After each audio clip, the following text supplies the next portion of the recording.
mierou, ktoré sú vlastne ľudským osudom človeka, ktorý sa dovoláva svojej spravodlivosti.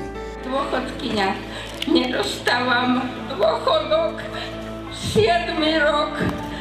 Prosím vás, veď sa jedná skutočne o nás.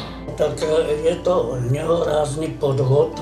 Jak Dzurinda, tak Fico, aj pán prezident o tom vie.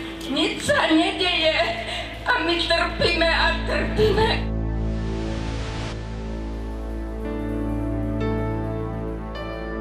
Ako to znášate celú tú situáciu, ktorá sa vlečie roky? Sami.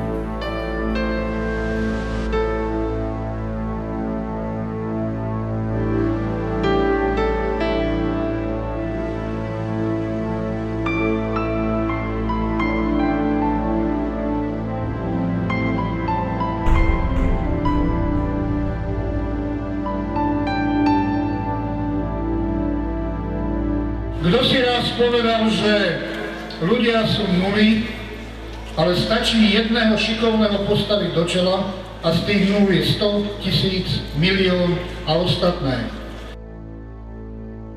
Slovensko